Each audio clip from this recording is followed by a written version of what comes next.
જી નુપુર, જે રીતે આપણે અશોકભાઈ આપની પાસે આવીશ, ધીરે ધીરે જગ્યા બનાવતું દેખાઈ રહ્યું છે અત્યારે ફરી કોંગ્રેસ. હા, અને વાત સાચી છે.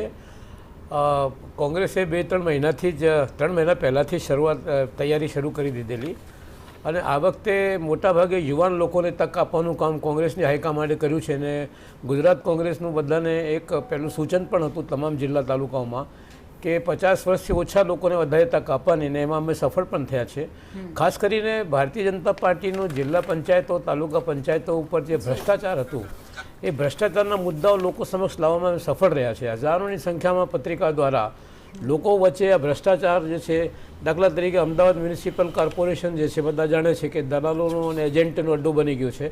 ત્યાં એવા જ લોકોને જ કામ મળે છે કે જે લોકો ભ્રષ્ટાચાર કરતા હોય છે. આજે અન્ય 2 પાર્ટીએ પણ ખાતા ખોલાવ્યા છે, તેના પણ હવે નામ ધીમે ધીમે સામે આવી રહ્યા છે, જગ્યા બનાવી રહ્યા છે. કોંગ્રેસ માટે ચિંતાનો વિષય નથી, કારણ કે પહેલેથી કોંગ્રેસનું પરિણામ નબળું રહ્યું છે. અત્યારે વોટ ડાયવર્ટ થતા હોય એવું નથી લાગી રહ્યું તમને? અને 2021માં બંસી આપણે જોઈએ તો ગાંધીનગર અને સુરત જેવી જે મનપા છે ત્યાં પણ કોંગ્રેસને સૌથી ઓછા મતદાન ત્યાં મળ્યું હતું. એટલે એ બંને બેઠકો ઉપર આમ આદમી પાર્ટી એમનાથી આગળ જતી રહી હતી. એટલે એ પણ તમારા માટે એક વિચારવાનો વિષય છે. આમ આદમી પાર્ટી પોતાની જગ્યા બનાવવા માટેનો પ્રયત્ન તો કરશે જ, નેચરલી પ્રયત્ન કરવાના છે. જી, શું લાગી રહ્યું છે તમને સહદેવભાઈ?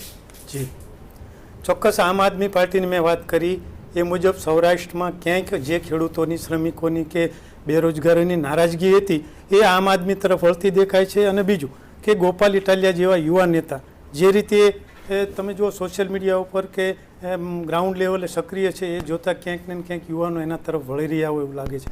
હું આમ આદમી પાર્ટી એટલે માત્ર ગોપાલ ઇટાલિયા એટલું જ કહીશ, કારણ કે બીજું કોઈ એમનું એવું મોટું સંગઠન નથી. અને એ પાર્ટી પણ હમણાંની જ પાર્ટી છે. 50-60 વર્ષની કોંગ્રેસ જો અત્યારે આવો દેખાવ કરી રહી હોય તો એની સરખામણીએ આમ આદમી પાર્ટીનો દેખાવ સારો ગણી શકાય. જે રીતે ગોપાલ ઇટાલિયાનો જે વિડીયો વાયરલ થયો હતો 2 દિવસ પહેલા, તેને લઈને શું કહેશો? ચોક્કસ રાજકીય પક્ષોના નેતાઓ અને કાર્યકરોએ બોલવામાં સંયમ રાખવો પડે. એ કોઈ પણ પક્ષના નેતા હોય, હમણાં થોડા સમયથી જુઓ છો કે ગુજરાતનું અપમાન થયું હોય કે કોઈના વિશે ખરાબ બોલવું, અધિકારીઓ વિશે બોલવું, એ મારી દ્રષ્ટિએ વ્યાજબી નથી. પણ એ એમનો આ ગુસ્સો વ્યક્ત કરે છે. ગુસ્સો વ્યક્ત કરવાની ઘણી પણ બીજી રીતો છે, પણ મારી દ્રષ્ટિએ કોઈ પણ નેતાઓ વિશે, કાર્યકરો વિશે, અધિકારીઓ વિશે કે જનતા વિશે ખરાબ ભાષામાં વાત કરવી એ મારી દ્રષ્ટિએ યોગ્ય નથી. અને સામે ચૂંટણી અધિકારીઓએ પણ તટસ્થતાથી કામ કરવું પડે. આપણે ઘણી જગ્યાએ જોયું છે કે ક્યાંક ને ક્યાંક નિયમોને એવે મુકાતા આપણે જોયા છે. એક દાખલો આપીશ, અને આ વખતે ઘણી એવી તસવીરો પણ સામે આવી હતી. ચોક્કસ તલવારોના ગેટ બનાવી ઉમેદવાર નીકળતા હોય તો ચૂંટણી આચારસંહિતાનો ખુલ્લેઆમ ભંગ થાય છે. બીજું, સામાન્ય માણસે હેલ્મેટ ન પહેર્યો હોય કે કારના બોનેટ ઉપર બેઠા હોય તો એની રીલ નીકળે તો વરઘોડા નીકળે છે. તો રાજકીય માણસો રાજકીય રેલીઓમાં કોઈ હેલ્મેટ નથી પહેરતું, બોનેટ ઉપર બેસીને પ્રચાર કરે છે, તો એમના વરઘોડા કેમ નથી નીકળતા? હવે એ વસ્તુ હિતેન્દ્રભાઈ, યુવાનો જે છે તે આમ આદમી પાર્ટી તરફ વળ્યા હોય તેવું સહદેવભાઈ કહી રહ્યા છે. તમને નથી લાગતું કે તમે જે પ્રચાર અને જૂની પેટર્નથી જે પ્રચાર કર્યો છે તેમાં જેન્ઝીઝને આકર્ષવામાં તમે ક્યાંક પાછળ રહ્યા હોય? અને જે મતદાનના આંકડા સામે આવ્યા છે એમાં પણ જેન્ઝી બહુ પાછળ છે મતદાન કરવામાં, એ શું કામ નથી આકર્ષાતો? જો ભારતીય જનતા પાર્ટી સૌનો સાથ, સૌનો વિકાસ, સૌનો પ્રયાસ, સૌના વિશ્વાસના મંત્રથી કામ કરે છે. માન્ય મોદી સાહેબે એક જ્ઞાન આધારિત નવી જ્ઞાતિઓ, યુવા, મહિલા, ગરીબ અને ખેડૂત એના આધારે સમાજના સર્વાંગી વિકાસ માટે જે યોજનાઓની જરૂર છે મૂકવાનો પ્રયાસ કર્યો છે.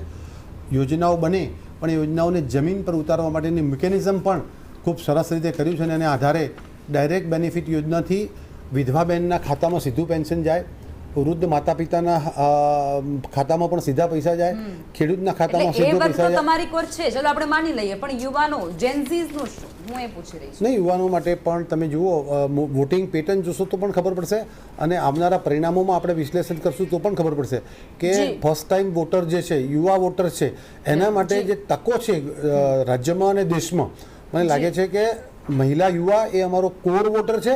અમારી જીતનો પણ એ મુખ્ય સહભાગી છે. બિલકુલ, તમારી પાસે ફરી આવીશું. અત્યારે ચર્ચામાં આપણે આગળ વધીએ તે પહેલા એક નાનકડા બ્રેક માટે રોકાઈશું અને બ્રેક બાદ ફરી મળીએ.